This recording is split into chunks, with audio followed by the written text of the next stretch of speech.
morning we have Jim Wingate, who is Vice President of Backbone Security. And Jim, good morning to you, and welcome to Techno Forensics 2006. Good morning. Tell me a little bit about, I understand that you're Director of the Steganography Analysis and Research Center. Tell me a little bit about that and your work there. Well, a couple of years ago, we decided to broaden our horizons and got into the business of doing steganography research and development through some a grant that we received from the National Institute of Justice. And our objective is to establish a national repository of steganography application, fingerprints, and signatures, and also to build state-of-the-art tools for not only detecting the use of steganography to conceal evidence of criminal activity, but to actually be able to extract it as well. Are most of your clients or your customer base law enforcement related, or do you do private sector work as well? We do private sector work as well. Steganography can be used to conceal literally any type of criminal activity, the distribution of child pornography, theft of intellectual property, terrorism planning. So the interest level in our products and services spans the gamut from intelligence agencies to federal, state, and local law enforcement, the military, private sector, and so forth. Is this threat growing? Absolutely. It's a growing threat. And in fact, we have a couple of anecdotal evidence scenarios that I could share with you. Last fall, an investigator from Tennessee contacted us about a child pornography investigation during which he found a steganography application and along with it 500 pictures of trains. And the individual was not a retired railroad employee or a collector of train or railroad memorabilia.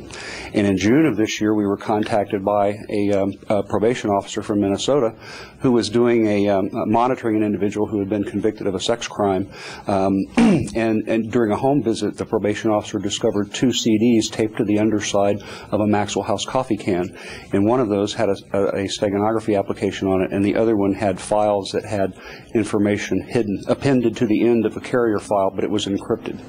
So we know it's being used.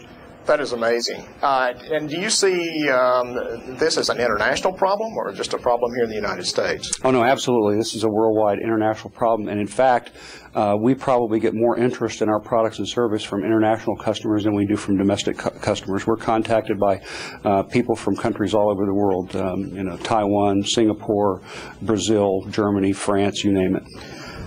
In our conversation prior to our interview, you had mentioned that the number of applications of steganography have grown dramatically over the past, I guess, year or so. Absolutely. When we started out a couple of years ago, our estimation was that there were in the high hundreds or possibly low thousands of steganography applications. Up to this point in time, we've been able to find 250 of those and add them to our fingerprint database.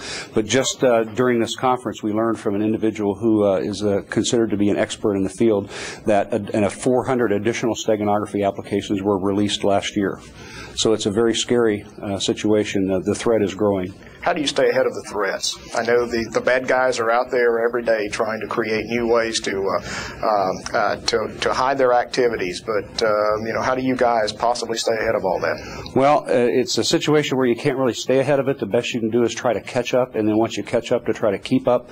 But our objective is to try to provide state-of-the-art steg analysis tools to law enforcement and other computer forensics examiners so that they can hopefully include steg analysis as a routine aspect of their forensics examination and find times when steganography exists on a suspect hard drive, and then based on that can infer that the individual that had the computer was probably using the application to hide something.